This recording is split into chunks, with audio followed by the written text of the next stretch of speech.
Hey everyone, it's Bob Perkins coming to you from Inside Sales Studio here in Arizona. I'm with our special guest, Robert Workman. Robert, welcome. Thank you. Thank you very much, Bob. I'm glad to be here, especially during this particular time when we have a time to talk to each other indoors. You bet. And Robert's from Dallas. He's the author of a couple of books. He's got a third one coming out called Hired Gun. And, we chatted earlier. You have some great points in there about sales reps and their career.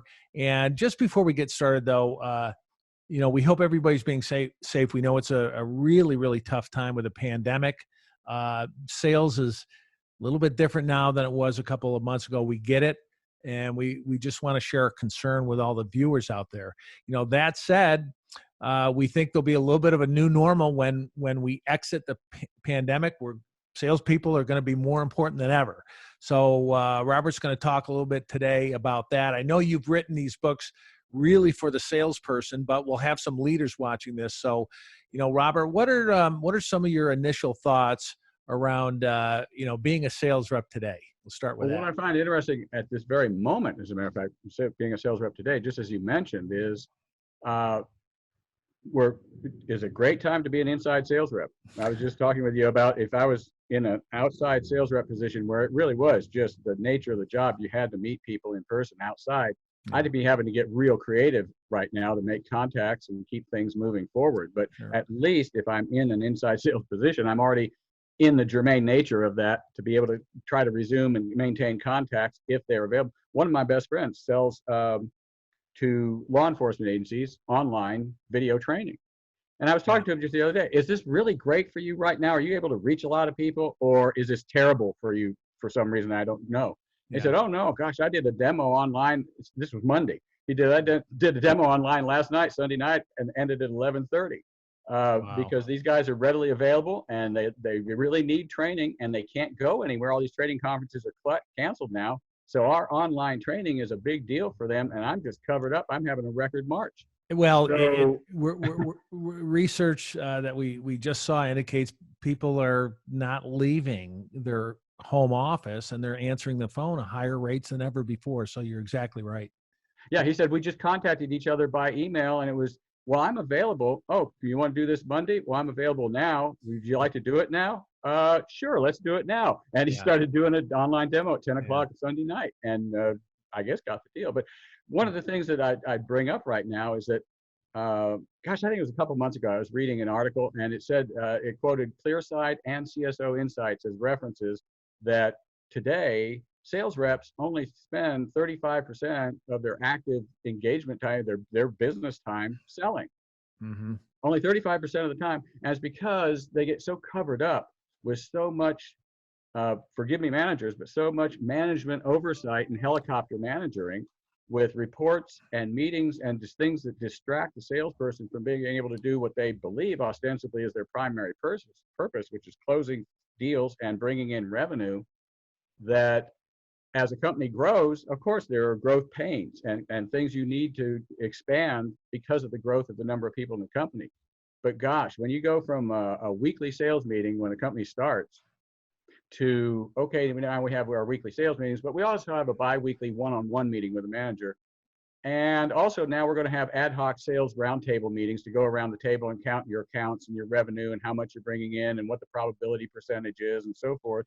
Then we're going to have new team member intro meetings as we grow and bring in new people. Then we're going to have tech update meetings because as we grow our systems internally and we have to have technical updates. And we really hope you don't have those on the last 2 days of the month. The last company I was with had a bad habit of bringing in tech updates that were 45 and an hour and a half long, 45 minutes, hour and a half long on the last 2 days of the month when they could have waited 2 days and had it on the first day of the next month. But then there are TED Talks viewing and discussion sessions, and those are just the meetings. Then when you have to spend time doing your reports, at first, you just turned in your orders or you turned in your deals. Now, of course, as the company's grown and you have expenses, you have expense reports, but you also have to make sales forecasts. You have to do pipeline reports. You have to do activity reports. You have to do CRM reports to log every stage of development in your company's new expensive CRM to justify the purchase of it. So bottom line, yeah, you end up spending 35% of the time doing what you believe and what you're led to believe is your primary purpose of doing your job, which is closing deals. So I would try to say, make your salespeople time most valuable by letting them have the freedom to do their jobs. And if they're producing outstanding numbers, a number of a manager is a lot easier when all they have to do is walk in and say, well, we doubled the record this month. Then there aren't so many questions about details of activity reports and pipeline reports and forecasts. It's like, okay, thanks. Who's next? It's funny because managers, leaders out there want their reps to be so good at the CRM. Are like, wait a minute, what do you want? Do you want revenue or do you want administrative Right. accuracy? Oh gosh, we went, we grew our little company. My last company I was with, we grew from the one that they had, which was pretty Spartan, to this wonderful, world's most expensive sales CRM platform. Yeah. And it took so much inordinate amount of time to do what was requested to, I think, justify the cost of the purchase, which I find that these things are purchased by the executives and management, not by sales. So sales doesn't ever have input in, would you like to use this one or this one or this one, which would help you do your job more? That's not part of the question. The question is, which gives us the most detailed reports on different strata of sales progress through the sales cycle, so we can try to predict what our sales revenue is going to be. And I think that's one of the biggest fallacies in sales and business. CRMs do not predict sales revenue. They predict what you think it might be. And if you're going to base your business on what you think it might be, I think you need to find another business. No wonder we have a struggle with forecasting. Hey, Robert, we have about 5 minutes left on the Did show I talk here. that much? No. I do want to going right. Yeah, I do want to get into just a kind of a rapid fire here. I'm going to ask you a few questions. Maybe give the viewers your thought. In your opinion, what are the attributes of a high performing salesperson? High-performing salespeople will do things that other salespeople don't do and won't do. The first one in at the office makes the coffee. Last one out at night turns out the lights. Love it. Is not afraid to do what needs to be done to get the deal done. One time I just had to drop what I was doing at 5 o'clock at night, drive all the way to West Fort Worth, which is about 50 miles away, see a client, get them to sign a contract and get back. And it was only about a $2,000 deal, but I wanted that to be done. You do what other salespeople won't do. Whatever it takes. Whatever it takes to get the job done. That's what's on my business card. Let's talk about this. We have a movement now that we support, and that is, let's see some more women get into sales, but also sales leadership as well. What are your thoughts on that? The book I'm writing now, Hired Gun, cleverly titled Hired Gun 3, is about, the subtitle is Sales, Gateway Drug for Entrepreneurs. And it's how sales naturally has a path to entrepreneurialism. Yeah. And going through examining that and really expanding it and so forth. And one of the things I just ran into is right now, today, there are more women entrepreneurs in business than there ever have been before in our history. Wow. So I would believe it's probably almost close to that in terms of sales, because they do run so parallel. When I, at my direct mail advertising company, I was put in charge of a brand new division with a brand new product to sell. And it was to hire and train all new sales reps. I hired 10 sales reps that I was assigned to hire. 9 were women. One was my token guy, because I wanted to hire 10 women. Good for you. Because I wanted to hire 10 because these were all single moms. And I'm telling you, they had sales experience in outside advertising. I got them to come over from our competition. I recruited them and stole them away. Yeah. And my division of 9, the guy was actually worthless. My division of 9 female sales reps, we blew away 20. There were 28 branches of our company. And this is no brag, just fact, because I didn't have much to do with it. They did it. We doubled the sales of the highest second place division month in, month out. What a story. That's a great, so I see how you feel about women in sales. That's great. Okay.